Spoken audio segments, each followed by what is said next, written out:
Warahmatullahi wabarakatuh. Hari ini adalah pemaparan materi pertama untuk mata kuliah ketahanan pangan. Bersama saya Asep Hamzah. Ini adalah materinya.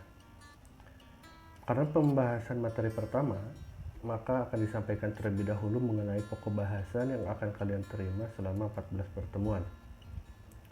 Seharusnya pertemuan pertama diisi oleh Pak Ahmad Nur Khairin Putra atau Pak Ahmad mengenai sejarah ketahanan pangan, akan tetapi beliau berhalangan sehingga yang mengisi pertemuan pertama adalah saya tentang konsep dan kebijakan ketahanan pangan. Dan kita akan bertemu sebanyak 5 pertemuan karena yang nanti pertemuan 15 akan saya tarik ke atas, yaitu ketahanan pangan dan perikanan tangkap, itu akan saya tarik ke atas. Sisanya adalah materi dari Pak Muta Ali Khalifah, yaitu mengenai aspek sosial budaya, ekonomi, fisik dan teknologi, politik dan hukum, serta aspek lingkungan dalam ketahanan pangan. UTS dan UAS itu akan diselenggarakan setelah masing-masing materi telah disampaikan sebanyak 7 kali ya. Untuk komposisi nilai, ini adalah standar yang dimiliki oleh Untirta. Komponen nilai terdiri dari tugas, kuis, UTS maupun UAS. Nilainya rentangnya dari 1 sampai 100 dengan bobot. Jadi kalau tugas itu hanya memiliki bobot persentasenya 20, kuis 10, UTS 30, dan UAS 40. Sehingga nanti kalau kalian bisa memperoleh nilai yang sempurna di semuanya, akan memiliki nilai 100. Ini adalah huruf mutu yang harus kalian capai. Jadi kalau kalian pengen nilainya sempurna, itu minimal nilainya 90. Nah, nilai 90 ini kalian udah dapat nilai A. Tinggal berusaha. Kalau A minus itu minimalnya adalah 89,99.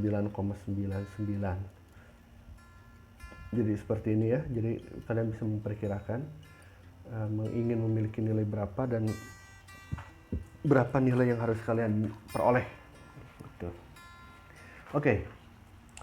Ini adalah salah satu grand strategi dari Kementerian Pertanian pada tahun 2015, di mana mencanangkan bahwa Indonesia tahan pangan dan gizi pada tahun 2015. Nah, ya ini adalah programnya. Harapannya seperti itu. Udah 5 tahun berlalu, ternyata masih belum tercapai berdasarkan dari laporan Badan Ketahanan Pangan Nasional. Apa indikasinya? Stunting kita masih tinggi. Stunting itu proses tumbuh anak yang tidak sempurna. Misal usia 1 tahun misalnya harusnya memiliki tinggi sekitar 75 cm dengan berat badan 12 kilo misalnya lah. Lalu ada anak yang memiliki tinggi di bawah itu dan juga dengan berat di bawah itu, maka bisa dikategorikan bahwa ini adalah stunting. Apa itu pangan? Pangan adalah sebuah hak asasi bagi semua orang. Dalam deklarasi kemanusiaan pada tahun 48 malah dikatakan bahwa setiap orang memiliki standar hidup meliputi pangan, baju, dan rumah. Pangan, papan, dan apa itu? Ya itu food, clothing, and housing. Dan itu adalah hak fundamental bagi setiap orang sehingga terbebas dari kelaparan dan malnutrisi. Jadi malnutrisi ini sudah dicanangkan sejak tahun 48, 3 tahun setelah Indonesia merdeka. Tujuannya adalah supaya tidak kelaparan dan mengalami malnutrisi. Nah, kita tinggal lihat di sekitar kita, tetangga kita, adakah yang mengalami hal tersebut? Nah, pada deklarasi Roma juga sudah dikatakan ini dihadiri oleh 112 negara pada tahun 1996, di mana Indonesia menjadi salah satu di antara penandatangannya. Isinya adalah pemberian tekanan pada human rights atas pemenuhan kebutuhan pangan secara cukup dan perlunya aksi bersama antar negara untuk mengurangi kelaparan. Lalu pada tahun 2015 ada yang namanya Program Millennium Development Goals (MDGs). Di sini dikatakan bahwa setiap negara, termasuk di dalamnya adalah Indonesia, menyepakati menurunkan kemiskinan dan kelaparan separuhnya, jadi setengahnya harus turun. Lalu 2007 juga pada Hari Pangan Sedunia menekankan pentingnya pemenuhan hak atas pangan. Pangan ini ternyata menunjukkan seberapa maju sebuah bangsa. Pangan merupakan soal hidup matinya sebuah bangsa. Apabila kebutuhan pangan rakyat tidak dipenuhi, maka malapetaka. Oleh karena itu perlu usaha secara besar-besaran, radikal dan revolusioner. Nah, ini yang dikatakan oleh Soekarno. Sehingga suatu negara harus dapat menyelesaikan masalah ketahanan pangan agar mampu mempertahankan pertumbuhan ekonominya. Nah, ini makanan terlebih dahulu.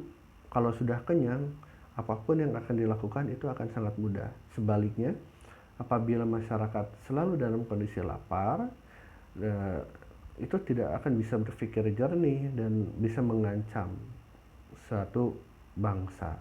Inilah yang dikatakan sebagai malapetaka oleh Bung Karno. Ketahanan pangan atau dalam bahasa Inggrisnya itu adalah food security, ini memiliki beberapa pengertian dan istilah. Yang pertama, ketahanan pangan itu sendiri, ini ada undang-undangnya, yaitu Undang-Undang Nomor 7 tahun 96 tentang pangan.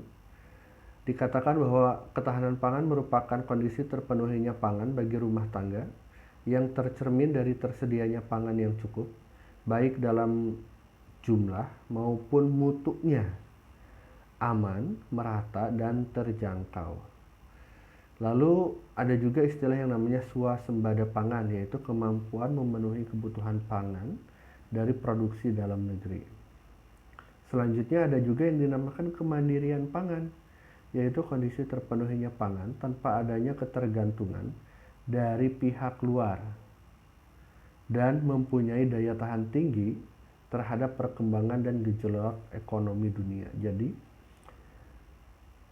pada kemandirian pangan dia tidak terpengaruh mau dunia kayak apapun, itu tidak akan mempengaruhi atas kemandirian pangan. Masyarakatnya tetap bisa makan. Misal terjadi perang dan lain sebagainya, negaranya diembargo, dan misalnya kayak sekarang nih, Indonesia mengalami COVID. Lalu apakah kebutuhan pangan masyarakatnya terpenuhi? Bagaimana stok beras, telur, ayam, ikan? Apakah cukup? Nah, seperti itu. Itu tidak akan terpengaruhi. Nah, selanjutnya ini adalah ketahanan pangan itu merupakan sistem yang terintegrasi. Arti terintegrasi itu tidak bisa lepas satu sama lain. Di sini ditulis bahwa terdapat 4 aspek dalam ketahanan pangan. Keempatnya tidak bisa kita ambil satu-satu, merupakan satu kesatuan. Yang pertama, ketersediaan pangan. Yang kedua, stabilitas ketersediaan atau distribusi pangan. Ketiga, konsumsi pangan. Dan yang terakhir adalah keterjangkauan. Jadi, sebuah negara memiliki ketahanan pangan apabila mereka memiliki ketersediaan pangan yang cukup untuk masyarakatnya, untuk rakyatnya. Ketersediaan ini dalam kondisi yang stabil, tidak hanya stabil dalam bentuk jumlahnya saja, tapi juga mampu didistribusikan. Misal, padi, Karawang sebagai lumbung padi, itu memiliki jumlah beras yang sangat banyak sekali. Akan tetapi, jumlah beras yang banyak ini tidak bisa didistribusikan keluar. Karena apa? Karena jika didistribusikan akan mempengaruhi keberadaan harga dan keterjangkauan dari masyarakat Karawang terhadap beras. Nah, berarti ini tidak mengalami ketahanan. Indonesia misalnya makanan pokok utamanya adalah beras. Sorry, bukan beras, nasi yang berasal dari beras. Maka banyak daerah yang akan memproduksi beras sebagai tanaman pokok. Apakah dia bisa didistribusikan? Kalau bisa, maka ketahanan pangan sudah bisa dikatakan terjamin. Tapi baru dua aspek. Diperlukan aspek yang ketiga itu konsumsi pangan. Bagaimana tingkat konsumsinya? Apakah masyarakat mampu membelinya atau tidak? Apakah semua lapisan memiliki mutu yang sama atau tidak? Yang keempat, keterjangkauan. Seberapa jauh misalnya beras itu mampu dijangkau oleh masyarakat? Atau apakah hanya di perkotaan? Ingat, kembali pada bagian yang awal, bahwa dikatakan harus memiliki mutu yang sama. Tidak hanya dalam bentuk jumlah, tetapi juga mutunya harus bagus, terjangkau. Kadang kita membedakan ya, misalnya di perkotaan disediakan yang namanya beras premium. Artinya di sana kondisi berasnya itu bagus, tidak pecah-pecah. Sedangkan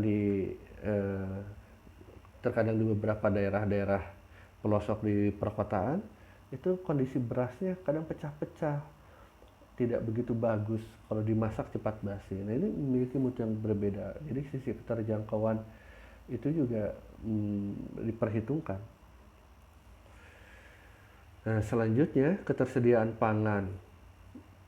Ini bahwa ketersediaan pangan terlihat cukup untuk memenuhi kebutuhan seluruh penduduk baik jumlah maupun mutu, serta aman. Stabilitas ketersediaan dan distribusi pangan, konsumsi pangan juga seperti itu. Jadi kemampuan tubuh manusia untuk mencerna dan melakukan metabolisme terhadap makanan yang dikonsumsi dan kecukupan asupan. Jadi gizinya tercukupi, nutrisinya tercukupi sehingga terhindar dari malnutrisi. Apa itu keterjangkauan? Keterjangkauan merupakan ketersediaan makanan dan kesesuaian dengan preferensi, kebiasaan, budaya, dan kepercayaan. Nah, sebetulnya keterjangkauan pangan pada zaman dulu itu sudah cukup terjangkau. Mungkin ada beberapa di daerah teman-teman ini ketika makan itu hanya menggunakan nasi jagung atau ubi cukup, nggak perlu nasi, cukup ubi. Terus di daerah Palembang itu sebetulnya makanan pokoknya itu dalam bentuk pempek. Nah, itu tanpa makan nasi pun nggak jadi masalah. Akan tetapi pada tahun 60 atau 70 itu kalau nggak makan nasi, maka dianggapnya akan terjadi malnutrisi. Nah, inilah yang akhirnya dibuat penyeragaman ini yang menyebabkan akhirnya sisi keterjangkauan ini agak sulit untuk tercapai karena beberapa daerah tidak memiliki lahan, tidak memiliki akses terhadap beras, terhadap sawah, terhadap padi. Lalu selanjutnya ini adalah tentang diversifikasi pangan. Penggunaan pangan yang beragam untuk memenuhi kebutuhan pangan masyarakat sehingga tidak tergantung pada satu jenis bahan pangan tertentu. Yang selanjutnya ini rawan pangan. Ini dikatakan rawan pangan apabila kondisi suatu daerah, masyarakat atau rumah tangga yang tingkat ketersediaan dan keamanan pangannya tidak cukup untuk memenuhi standar kebutuhan fisiologis bagi pertumbuhan dan kesehatan sebagian besar masyarakatnya. Nah, diversifikasi pangan itu gimana? Penggunaan pangan yang beragam untuk memenuhi kebutuhan pangan masyarakat sehingga tidak tergantung pada satu jenis saja. Jadi kalau makan nggak cuma harus pakai nasi. Iya, saya nggak pakai nasi, tapi pakai bubur ya sama aja. Bahan pokoknya sama, bubur dari nasi, dari beras. Itu maksudnya di sini, misalnya nggak makan nasi, tapi makan kentang, ubi, atau cukup dengan sayuran dan protein. Nah, beda-beda seperti itu ya. Atau misalnya nasi campur jagung jadi nasi jagung. Jadi inilah diversifikasi pangan sehingga bisa menjaga ketahanan pangan nantinya. Mengapa sih kita harus memiliki ketahanan pangan? Yang pertama, ternyata dari 4 aspek itu, dari ketersediaan, stabilitas, konsumsi, dan keterjangkauan, Ini nantinya akan mempengaruhi pada status kesehatan dan produktivitas masyarakatnya. Kalau masyarakat kita pangannya cukup, mulai dari pokok protein, makanan pokok, proteinnya, mineralnya cukup, maka akan menghasilkan masyarakat yang sehat, bugar, apalagi ya. Jadi kemampuan secara psikologinya bagus, dia memiliki mental yang bagus, tingkat kecerdasannya juga bagus. Nah, seperti itu. Makanya ketika ada terjadi malnutrisi, misalnya terjadi stunting, maka bisa dipastikan rentan terhadap penyakit, jadi gampang kena sakit, penyakit, bakteri, virus, dan lain sebagainya. Yang kedua, orang yang malnutrisi, stunting, itu kinerja dalam berpikirnya tidak maksimal, tidak optimal. Nah, itu juga akan mempengaruhi, sehingga ketahanan pangan ini penting. Lalu bagaimana kebijakan pemerintah dalam ketahanan pangan? Nah, ini sejak tahun 2015, pemantapan ketersediaan pangan berbasis kemandirian, peningkatan kemudahan dan kemampuan mengakses pangan, peningkatan kuantitas dan kualitas konsumsi pangan menuju gizi seimbang, peningkatan status gizi masyarakat, peningkatan mutu dan keamanan pangan. Sejak tahun 2000 atau tahun 90-an, seingat saya, itu tahun 94 ketika kelas 2 SD, itu kita diminta untuk membawa bekal makanan yang terdiri dari 4 sehat 5 sempurna. Terdiri dari makanan pokok, ada sayuran di dalamnya, ada protein hewani, protein nabati, dan yang terakhir kita harus minum susu di akhir. Nah, tapi ternyata sesuai dengan perkembangan zaman itu tidak relevan lagi. Susu itu tidak menjadi sempurna. Karena ketika kita selesai makan, disarankan cukup minum air mineral. Itu pertama. Yang kedua, konsumsi makanan seperti nasi, protein hewani, protein nabati, dan lain sebagainya dikonsumsi dalam jumlah yang cukup. Jadi sekarang istilahnya konsumsi dengan tingkat kecukupan pangan. Jadi jangan sampai berlebih, jangan sampai kurang. Bahkan sekarang lagi dievaluasi apakah kita cocok makan nasi, karena diketahui bahwa nasi ini penyebab penyakit diabetes juga karena memiliki kandungan gula yang sangat tinggi. Jadi apakah kita perlu merubah makanan pokoknya dan lain sebagainya. Terus yang keempat, peningkatan status gizi masyarakat. Yang kelima, peningkatan mutu dan keamanan pangan. Ini adalah strategi yang digunakan oleh pemerintah untuk mencapai ketahanan pangan. Nah, ini yang tadi sudah saya sampaikan, sehingga muncul setelah ketahanan pangan ada yang namanya kedaulatan pangan, yaitu hak setiap bangsa dan rakyat untuk memenuhi kebutuhan, memiliki kemampuan guna memproduksi kebutuhan pokok secara mandiri. Jadi kedaulatan pangan ini wajib dimiliki oleh setiap negara dan merupakan hak setiap negara untuk memiliki kedaulatan pangan. Ini pilarnya, pilar ketahanan pangan: ketersediaan, keterjangkauan, dan stabilitas. Pilar inilah yang akan menjamin ketahanan pangan terwujud di Indonesia atau di sebuah negara. Jadi pangan itu harus tersedia, terjangkau baik secara fisik maupun ekonomi, dan stabil.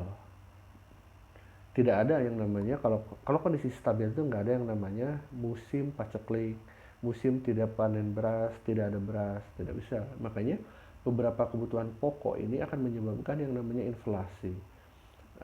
Harga yang lain akan naik kalau yang harga pokok juga naik. Nah, pemerintah untuk mengatasi ketahanan pangan ini atau dalam strateginya itu memiliki yang namanya cadangan beras pemerintah. Hal ini diperlukan untuk memperkuat ketahanan pangan termasuk di kawasan Asia untuk memenuhi kondisi darurat seperti bencana alam, konflik sosial, dan rawan pangan. dan yang terakhir adalah untuk mempertahankan stabilitas harga sehingga keterjangkauan dari sisi ekonomi juga bisa terwujud. Salah satu badan atau lembaga yang bertugas sentral dalam ketahanan pangan adalah Bulog. Kita mengenal Bulog hanya sebatas gudang penyimpanan beras. Padahal Bulog itu adalah badan usaha untuk bidang logistik. Jadi tidak hanya beras, di situ sebetulnya Bulog menangani juga misalnya jagung, terus menangani juga protein hewani, protein nabati, seperti itu. Bagaimana alurnya dan apa saja tugas Bulog dalam ketahanan pangan? Yang pertama, dia menjadi pengaman harga produsen. Jadi ketika petani akan menjual ke dalam negeri kepada misalnya pasar, kepada konsumen, itu ada harga tertentu yang bisa menguntungkan untuk petani, dan itu Bulog yang menentukan berapa harganya. Dan yang terakhir adalah penstabil harga konsumen. Nah, keberagaman faktor produksi, kerusakan dan kehilangan penanganan pangan, terjadinya ekspor impor dan harga ini pada akhirnya akan mempengaruhi untuk ketersediaan pangan. Hal ini penting untuk dicermati karena Indonesia ini negara dengan jumlah penduduk yang sangat besar sekali dan tingkat pertumbuhannya sangat cepat. Bahkan di tahun 2045 nanti kita akan mengalami bonus demografi di mana anak-anak muda akan mencapai usia emas, jadi usia produktif. Nah, pada saat itulah di mana banyak sekali pembangunan perumahan, pabrik untuk memenuhi kebutuhan generasi yang akan muncul di tahun 2045 ini. Apa yang akan terjadi? Akibatnya sawah-sawah itu akan tergadai. Banyak sekali nanti lahan-lahan produktif yang akan berubah menjadi pabrik dan perumahan. Ini akan mengancam pada ketersediaan pangan, sehingga bagaimana caranya faktor-faktor yang ada di sebelah kiri ini mampu atau misalnya mampu dikendalikan untuk terciptanya ketahanan pangan.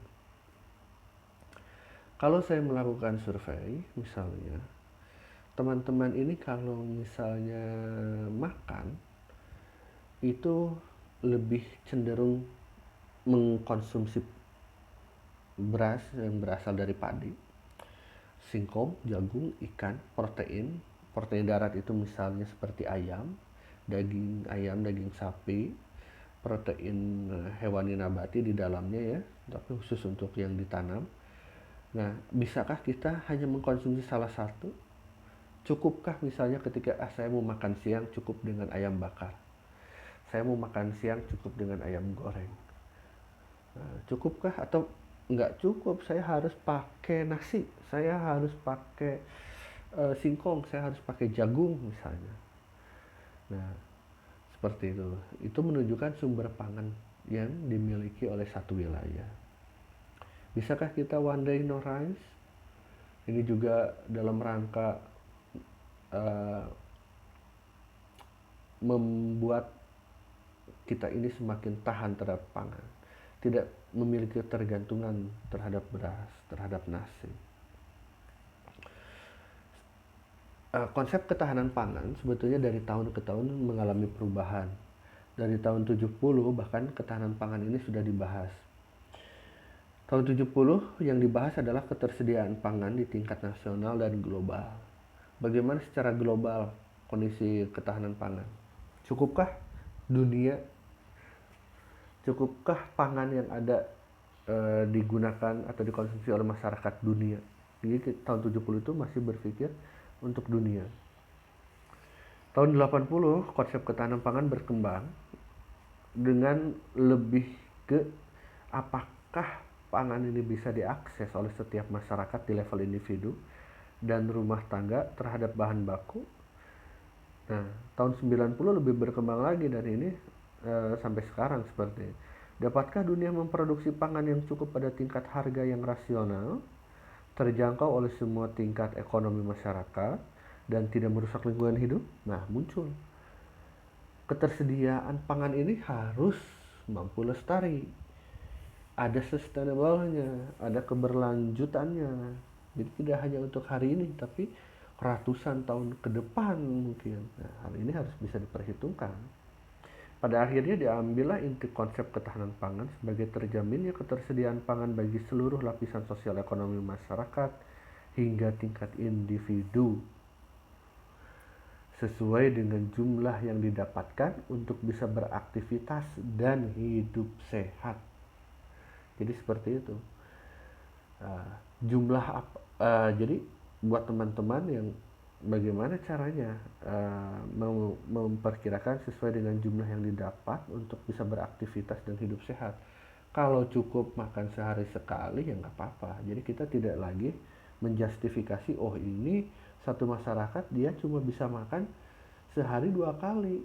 Nah, tapi ternyata memang seperti itulah makanannya, seperti itulah caranya, budaya makannya. Tapi berarti tidak terjadi masalah apa-apa. Berbeda lagi kalau misalnya ada sekelompok masyarakat yang kalau makan harus sehari 4 kali, misalnya seperti itu. Tolak ukurnya apa untuk ketahanan pangan? Memiliki beberapa dimensi yang cukup luas, mencakup waktu, sasaran, dan sosial ekonomi. Dimensi ini digunakan untuk patokan pengukuran ketersediaan pangan, bahan pangan. Dari dimensi waktu dapat diambil pengukuran pada tingkat individu, rumah tangga, regional, nasional, dan global. Jadi waktu misalnya kayak kalau zaman dulu ya, kalau bulannya udah muncul seperti November, Desember, September, Oktober, nah itu mulai hujan.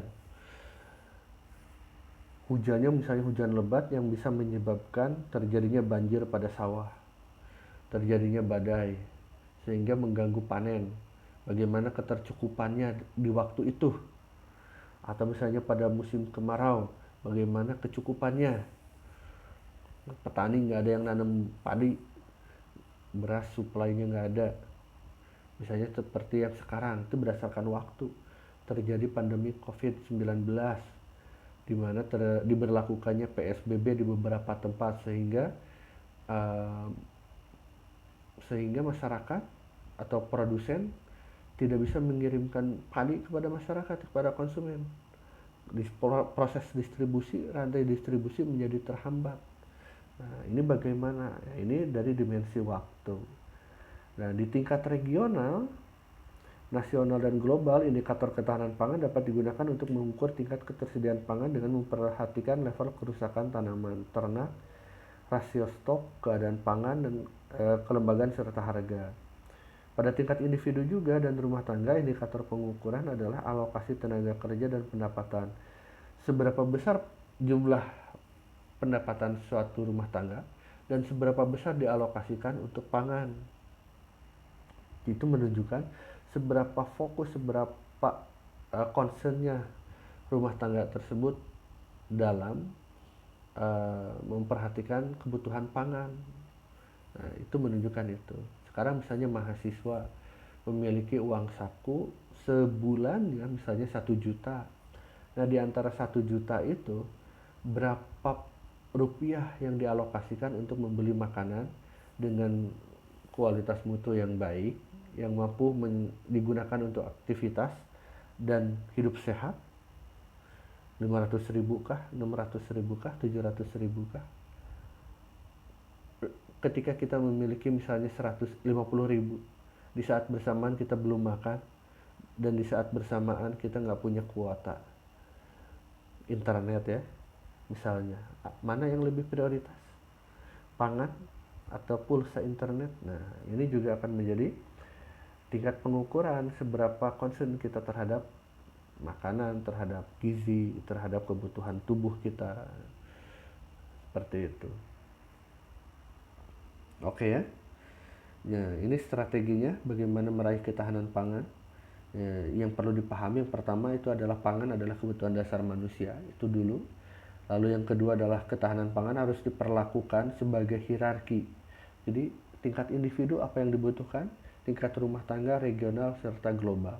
Jangan sampai kita langsung masuk di tingkat global sehingga kita lupa kebutuhan pangan setiap individu, karena setiap daerah memiliki budaya makan, cara makan, makanan pokok yang berbeda-beda.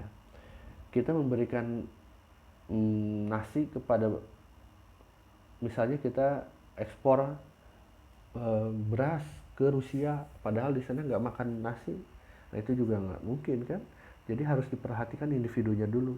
Kalau individunya sudah selesai, oh iya, dengan pangan seperti beras, telur, ikan tersedia banyak, melimpah secara individu, nah, berarti kita baru naik ke rumah tangga.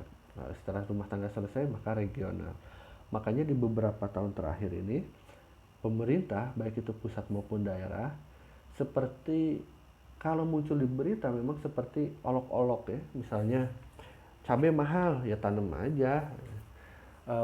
Ayam mahal, ya jangan makan ayam, makan yang lain. Nah, itu sebetulnya maksudnya baik. Misalnya cabai memang mahal, ya kenapa nggak nanam sendiri? Ya, lahannya nggak ada, kan bisa pakai pot, pakai ember bekas. Ini yang terkadang oleh beberapa orang di daerah urban itu tidak terfikirkan. Nah, untuk orang-orang perkotaan muncullah istilah misalnya Bekasi berkebun. Nah, itu dulu saya pernah ikut di Bekasi. Bekasi berkebun, Jakarta berkebun. Nah, daerah-daerah perkotaan itu mulai menggalakkan yang namanya urban farming, aquaponik, hidroponik. Nah, itu muncul tuh. Karena apa? Karena sekarang itu mulai diperhatikan ketahanan pangan dari sisi individu. Budik damber itu budidaya ikan dalam ember. Dan kita sebagai mahasiswa dan orang yang ada di dalam jurusan perikanan diuntungkan dengan pengetahuan-pengetahuan tentang ikan. Karena apa? Di masa yang akan datang, perikanan dalam skala kecil, misalnya dipelihara hanya dalam bentuk ember, dipelihara hanya dalam kolam kecil di pekarangan rumah, di depan rumah yang tidak memiliki halaman, di teras rumah. Itu bagaimana caranya kita mampu memelihara ikan konsumsi. Eh, karena apa? Ikan itu kalau kita pelihara tidak menimbulkan bau, dia hanya boros di air, pergantian air, boros di pakan. Tapi kalau kita mampu memiliki triknya, pengetahuan itu, maka semua itu akan teratasi. Berbeda kalau misalnya nggak punya lahan, nggak punya halaman, terus di teras melihara ayam. Wah, kebayang. Itu ada kotorannya, bau. Wah, pokoknya eh, pencemaran, polusi udara akan terjadi. Tapi beda kalau ikan. Sehingga ikan ini bisa diprospekkan untuk pangan di masa yang akan datang. Di bawahnya pelihara ikan, lalu di atasnya ada tanaman seperti misalnya kangkung, cesin secara berkala diganti. Lalu ada juga misalnya nanam tomat, nanam cabai. Nah, di Budik Damber itu udah dibuktikan bisa nanam nanam tomat, nanam cabai di atas ember peliharaan lele. Tumbuhan akan memperoleh nutrisi dari air yang di dalamnya ada lele. Jadi seperti itu. Nah, yang terakhir ini melalui strateginya apa? Pemberdayaan kelembagaan lokal dan peningkatan peran masyarakat dalam meraih ketahanan pangan yang diinginkan. Jadi masyarakat dilibatkan, mereka maunya gimana? Melihara apa? Ayam kah, lele kah, ikan nila, sayurnya mau apa? Nah, itu harus bareng-bareng. Seperti itu ya. Jadi kuliah untuk saat ini, pertemuan pertama cukup sampai di sini. Mudah-mudahan bermanfaat. Terima kasih. Assalamualaikum warahmatullahi wabarakatuh.